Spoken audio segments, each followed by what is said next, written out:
Hey guys, it's Andrew, and this is why we're fat. So, one thing that I do on a regular basis is make my own stock, whether that's pork stock, beef stock, chicken stock, vegetable stock. I am always saving bones, so here we're actually going to have a mixed animal stock. I've got some pork bones as well as some chicken bones left over from the chicken salad that we made.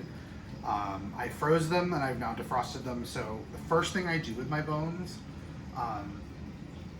is roast them. And you're gonna hear 100,000 different ways to do chicken stocks and things like that, or stocks in general. Lots of opinions about them. This is how I do mine. And I don't think there's anything wrong with the other ways. I will follow a classic style if I'm doing a very specific recipe, but this is something that I use every day in my kitchen when I'm cooking. So I take my bones, I put them on a sheet pan, I kind of break them up. This is bones, skin,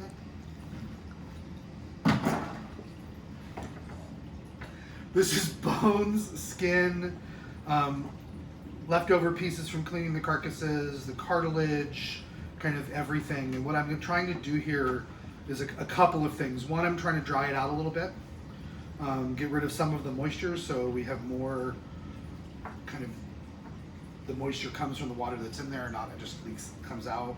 But it also kind of deepens the flavor, deepens the color of the broth. You'll find when you pour store-bought chicken broth, as an example, it's kind of a yellowish color.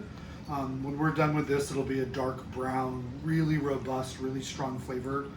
It does make super good rice when you use it in like just rice. So this will go in the oven at 425 degrees for about 35 minutes. Everybody's oven is a little different though, so watch it. When it starts to get a little like caramely and kind of like charred edges, that's good, that's what you want. Don't let it go too far. If you don't want to roast it and you want to have kind of a softer, more mild flavor, that's okay too. This is a preference of mine. So again, I've got all my bones here. I'm going to put them in the oven.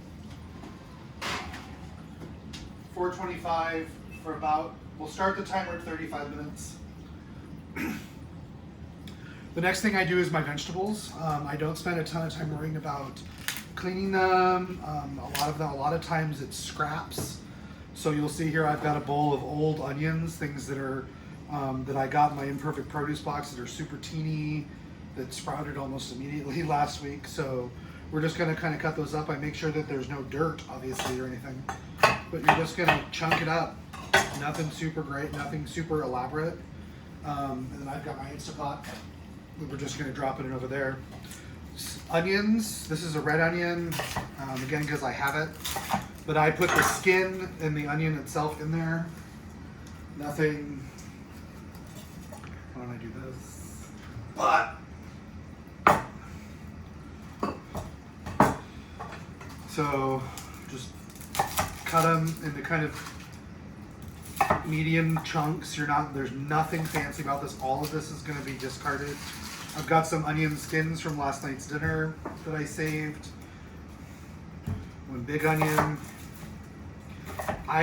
The ratio I usually use for onions to celery and carrots is 2 to 1. The volume of the onions should equal the volume of the carrots and the celery combined. Like this, kind of get it all in there. Carrots,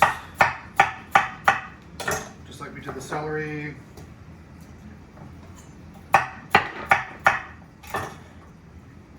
Now, garlic.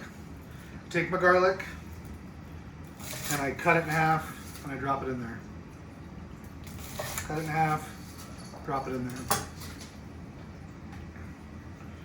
Then into this goes about a tablespoon of peppercorns. This makes what I would consider a Western broth. Or Western stock. If you wanted to do an Asian dish or you were making ramen, I approach it the same way, but I use slightly different ingredients. I add ginger and lemongrass, spring onion, as opposed to all just kind of bulb onions that you see. So, but this will go in the pressure cooker. It's the other way I think I do different. nobody got time to put stock on the stove and let it go for 2 days like they do in the big restaurants and things like that. So I do it in the pressure cooker. That does a couple of things. One, it makes it cloudy. You cannot skim and you cannot kind of keep it from getting cloudy, but that's okay because again, this is home. This is for me. This isn't to make like a consomme or something like that. But it also does it super fast. So it's about 35 to 40 minutes in the pressure cooker in my Instapot versus a day and a half on the stove. So we'll wait for those bones to come out. We'll add them in here and put it in here for 45 minutes, 35 to 45 minutes, like I said. I let my Instapot do a natural depressurization versus pop the top. I let it kind of come down from pressure on its own. Again, it just kind of helps it make it. And then we'll kind of come back and show you what it looks like and strain it out. Yay, stock.